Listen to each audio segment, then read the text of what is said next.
Morning, everyone. Welcome to our Coffee Conversations with Forge Breast Cancer Survivor Center. I'm Janita Hull, and today we are here with breast cancer survivor Alecia Adams today. We want to thank everybody for tuning in with us this morning, and thank you for joining us today, Alecia, and sharing your wonderful story with us and your inspiring story. We're so excited to be able to talk to you today. Thank you for having me. Yeah, absolutely. So we'll get right into it. So could you tell us a little bit about yourself and your breast cancer journey? Sure. So I actually just moved back to the Birmingham area in December 2019, right before the pandemic hit, and moved back to be a little bit closer to family and it was previously in Colorado.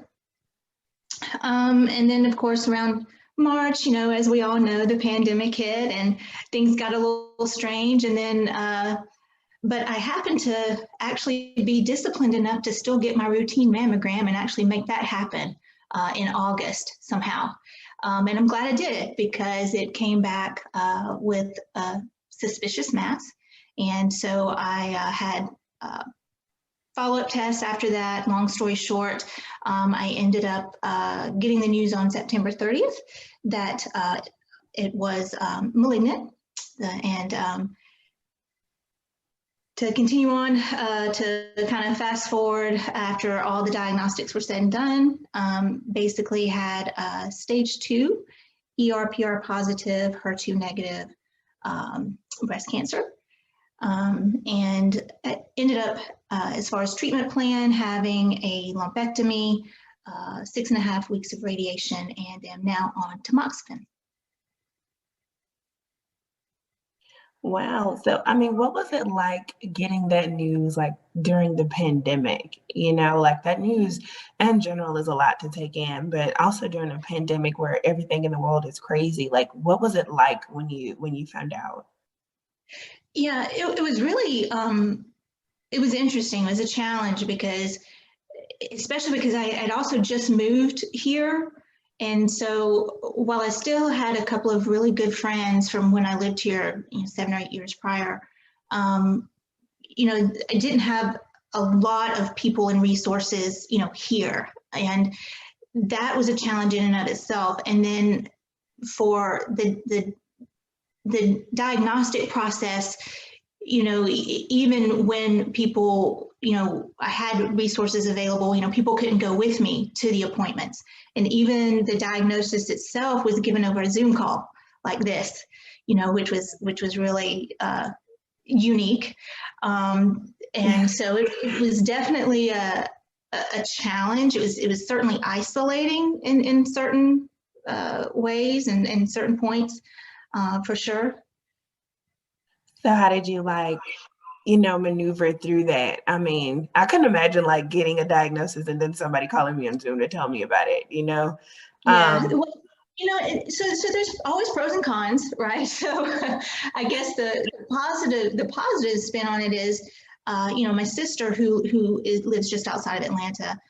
So she was able to actually join the Zoom call. So I didn't have to be, because of wonderful technology, I didn't have to be completely alone in that moment. So my sister was on the call with me, and when the doctor gave me the news. Now it was still a little odd, to then end the call and then you're just sitting in your house, absorbing this news. But fortunately we do have technology, and so technology certainly was an important resource to have, to be able to still connect with my friends who are out of state. As well as, even my friends in state at that point in the pandemic, because you couldn't really be around people freely, and my sister, for sure. Yeah, that's so awesome. You were still able to, call on those that you're closest to. Thankfully for Zoom, right? Yes.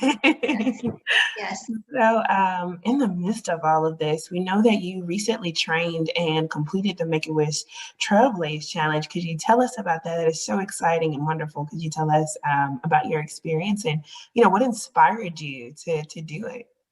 Sure. Actually, I had something I had decided to do way before the cancer diagnosis or any idea that that was even a possibility. So as I mentioned, I had just moved from Colorado to the Birmingham area at the end of 2019.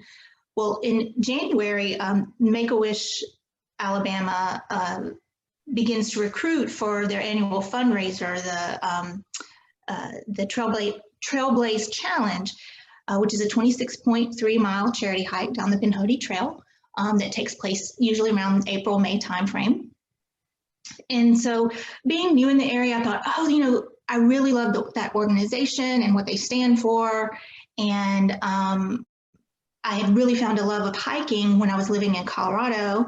And I thought, you know, it also would be a great way to, you know, start, you know, developing community here, being new in town, you know, start meeting people, like-minded people. So it just seemed like a really good fit at the moment. I saw some of their recruitment materials in January and went to one of their info sessions. And I was like, yeah, this is something I want to do. So I actually signed up for it in January of 2020. And they're an amazing organization. It's such a well-run event. They actually provide 12 weeks of training for you to do it. So it's not something you have to, you know, train for alone. So training started, and then of course the pandemic hit in March. So the whole event was postponed until November. I continued to hike throughout the spring and summer with one of my friends because it was one of the socially acceptable things to do outdoors, you know, during pandemic, you know, to be outside. So that was good. But then of course in September when I got my diagnosis, it was pretty clear to me that I was probably not going to be making that November charity hike. And so I contacted the point person at Make-A-Wish and explained the situation. At that point, I was still in the diagnostic phase. I really didn't know what was going to happen. I didn't know what kind of breast cancer I had. I didn't know what my treatment plan was going to look like and how long that process would take. But I told them, I said, you know, this is really something that's meaningful to me. And if there's any way that I can just roll over this whole process, the fundraising and the actual charity hike to next year, I would really like to do that. And of course, they were very understanding and they allowed me to do that, you know, with no expectations really that I necessarily would be able to, because I still didn't know what my treatment plan would look like and if it was even reasonable for me to try. But fortunately, things did work out in a manner that allowed me to do that. So I had my my first surgery, my lumpectomy in November. Actually, my surgery was the Friday before the hike. It ended up actually being scheduled the Friday before the hike weekend. And then, unfortunately, I didn't get clear margins with my lumpectomy. And I also had to have the axillary lymph node dissection. And so I ended up having to have a second surgery in December to get the clear margins, which did work. Everything worked well there. So just as I was coming out of recovery from that surgery and preparing for radiation to start in January, again, January is when they start doing the recruiting for that year's hike. I started getting the recruitment materials. Hey, you know, we're getting ready to start training again for this spring's hike. And so I reached out to them, again, not knowing 100% that I would be able to hike 26 miles, you know, by May. Didn't know exactly what how treatment would go, but it was something, again, that was meaningful to me and you know, really gave me some purpose when I needed it. And so I recommitted, and the first training hike was, I believe, the weekend after my first week of radiation. And so it was definitely an interesting process, doing the training through the radiation and the initiation of the tamoxifen treatment, for sure. What helped you like stay motivated? Like you're going through all of these different treatments and how did it keep you motivated? Did you ever have a moment where you questioned if you could do it? And if so, like how did you push yourself forward? Sure. Yeah, there were definitely challenging times. So I think with the radiation, for me personally, and I know everyone reacts to it differently and has different experiences. For me, the first 4 weeks of radiation, really weren't so bad, didn't have a lot of effects. And one of the things that also motivated me to stick with doing this is one of the ways that the doctors recommend to help with side effects like fatigue and stuff with radiation is to stay active. And so this, for me, part of it was I knew I wanted to stay active to try to help combat that. But also just, as I said, I signed up for it the previous year because, for me, I really believe in the mission of the organization. And I think because, their point is to, raise money to create life-changing wishes for children with critical illness. And it gives these children something because they're going through a lot of treatments for various things themselves. And what these wishes provide for them is kind of a day to live their best life where they don't have to think about the treatment. They think about that day and live in the moment. And that's something that I try to strive for in my life anyway. And so it really, that in and of itself just kind of aligns with the way I view the world. And I think at this particular juncture in my life, going through my own treatments, it really just kind of put everything in this really kind of clear perspective for me that I could, even though I was going through this, it gave me something else to focus on rather than my own treatment, and a way I could be of service to help others who just want to live their best life for a day. And so that's what I would think about is I'm helping to raise money because it wasn't just about me hiking, right? The point is I was also raising money for this great organization to be able to fulfill their mission. And so on days when it was hard, that's certainly something that I focused on. So I think that's awesome, like driving that purpose. It's purpose driving you to do that. I think that that's amazing. So I just really want to commend you on that and thinking of others, when you're yourself going through, different things like that. That's awesome. So is there anything in particular that, aside from, I'm hearing that there was some fatigue. So is there anything else like that, kind of maybe made it a little bit difficult as it relates to, completing the hike or, like symptom management? Because others might want to do things physically, but what might that realistically look like, So like, how did you, if you did have any complications or anything like that, how did you combat that?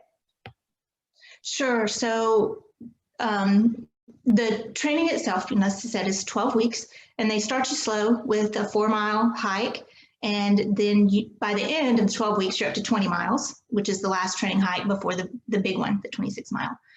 And the training hikes are usually do one every other weekend. And so initially, as I said, it kind of started right in tandem with my radiation treatment.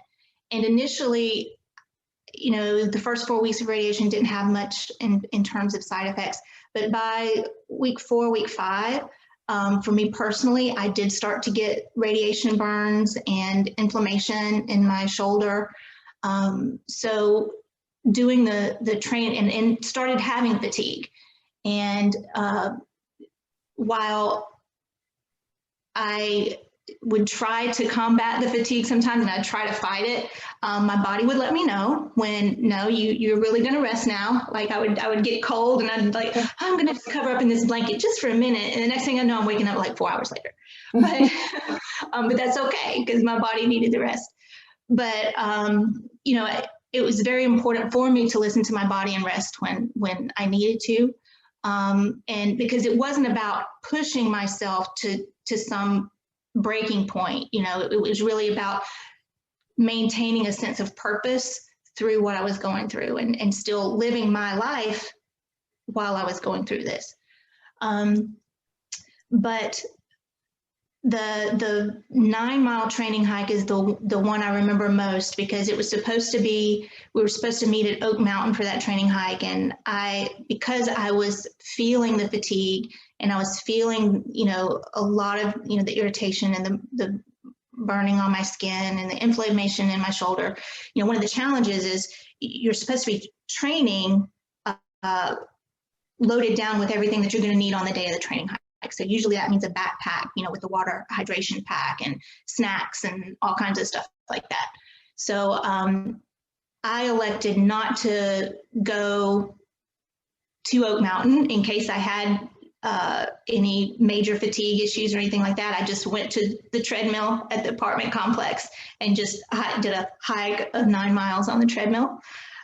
That way, in case I needed to stop, I could just stop and come back to the apartment and not be stuck on, the side of Oak Mountain.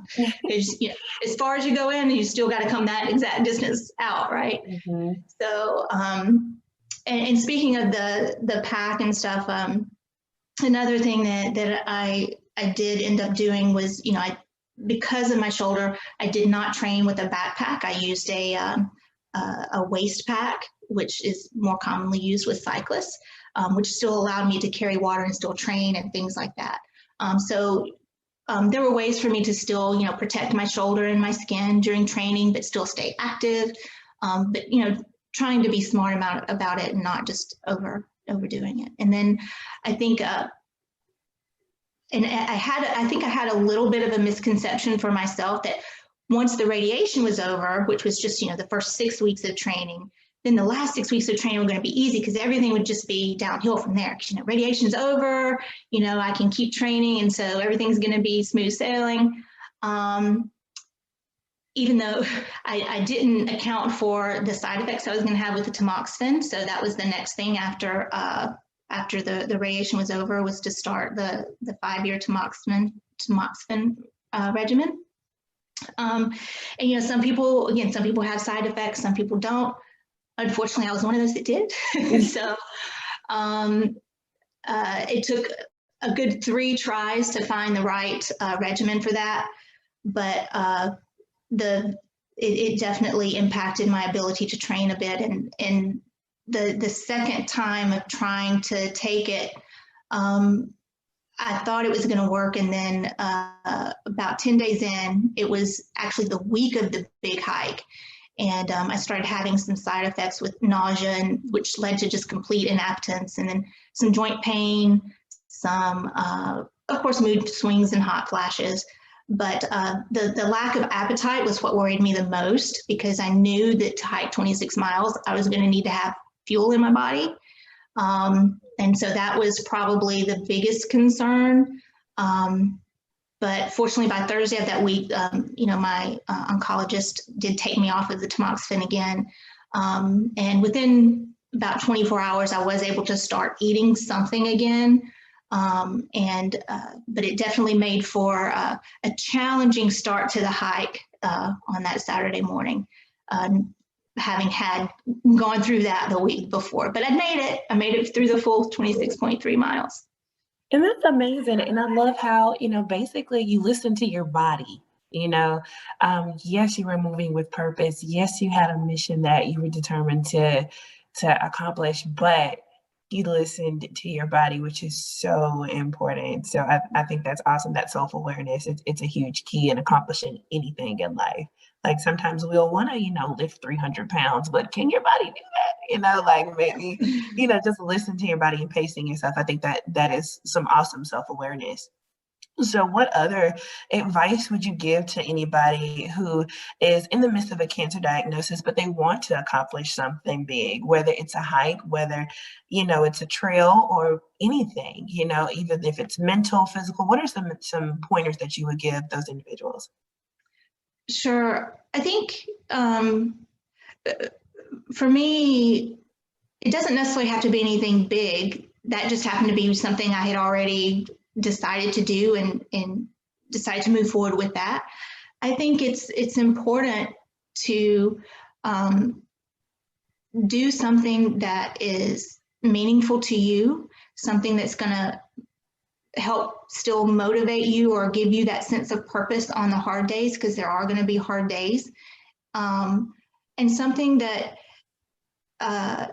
will align with your purpose and help, because I think sometimes it's really easy to select things, that kind of help us escape from what we're going through. And I kind of lean towards that escape versus elevate things. So if you choose something, is it something that's going to help elevate you to where you want to be versus escape, like escape to an all-day Netflix marathon, which has its purpose, its time and its place, so, sometimes, but, find something that's going to, that is something that you enjoy doing and that's going to align with your purpose and help motivate you.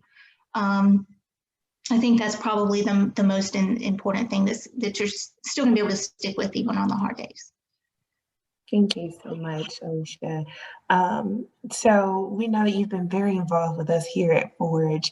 Can you tell us, or tell our viewers as well, how you got involved with Forge and, what have you enjoyed and, what are some things that you're looking forward to? Sure.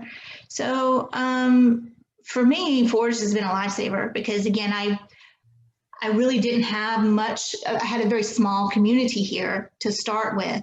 And so being new in town and going through this diagnosis and the treatments, I was kind of desperate to find someone to talk to, and it seemed like everybody that the different doctors' offices would lead me to would kind of be shut down because of COVID. So it's like, oh yeah, here's this support group. Oh, but we're not meeting because of COVID. And here's this, but oh, they're not doing anything because of COVID. And so it was really challenging for the first 4 months or so. And I think it was, in January between, the second surgery and starting radiation, again, I was just Googling, trying to find information. And I don't know what magic words I used this time that I didn't use the last time, but Forge came up. And I started, I went through the website, and I think the first thing that I did was the yoga that you guys were offering for a while, the Zoom yoga with Ashley, which is amazing. So I think that was really great because it finally gave me some connection in this area of life, and people and resources to kind of start building community around this and being able to have conversations about stuff like this, because I just didn't have anyone else to talk to in my circle, especially with the circumstances that were going on at the time. And so I think it's been a great resource for me personally. Awesome. What are you looking forward to from Forge? What are some things you'd like to see? I'm really excited about the in-person events. I mean, wow, getting to see people in real life, that's pretty awesome. So I'm excited to see what you guys do with that. Yeah, we're very excited to be, opening up and just, like you said, providing that community, because there are so many things that we offer, and we want people to take advantage of those things. And some things they just feel better in person, when you're able to really connect. So we're excited about that too. Are there any other moments or thoughts or any words of encouragement that you would give to anyone seeking ways to persevere through their breast cancer diagnosis? I think the three things that I tried to focus on, which may or may not help anybody else, but I think three things that I used, especially hindsight, trying to look back at the journey and where I am and where I'm still trying to get to. I think one of the most important things that I learned is to meet myself where I was. So meet yourself where you are. Be gentle with yourself. Acknowledge your emotions. Because in general, I'm a very positive person, but positivity isn't going to necessarily always cut it throughout your journey. Sometimes you're going to be angry. Sometimes you're going to be sad. Sometimes you are still going to be positive and it's going to be a great day, but sometimes it's not. And that's okay. It's okay to notice those emotions, feel those emotions, and process through them. You know, and not avoid them, but sit with them, feel them, and that's going to help you grow and help me grow and move forward. The second thing I think is, you know, especially I think for myself and for some women, you know, breast cancer is a big challenge to womanhood and your femininity, I think. And just remember that you are still a whole, beautiful, worthy woman, no matter what, and that you will still be able to continue to live and be of service through your feminine energy and be a whole, and you are still a whole and worthy human. And that I think, and this kind of relates to the whole still committing to the hike thing. You know, you're still, you know, each day that you wake up, you're still living, you're still alive, you still have this beautiful life. So, you know, do engage with it and make it count however you can, even if it's a small thing, you know, whatever it is that aligns with, you know, what you were wanting to do pre-diagnosis. If there's a way that you can still do it during your journey, or just a way you can still look forward to it after the journey, or just in that day, if all you can do is stay present in that moment. Just remember, you know, you woke up and you had this beautiful day. And yeah. Those are some beautiful thoughts. Thank you so much, Alecia. And thank you everyone for joining us today. And we hope you took some valuable pointers away from this coffee conversation and Alicia's inspiring story, just truly amazing. And we will see you all next time.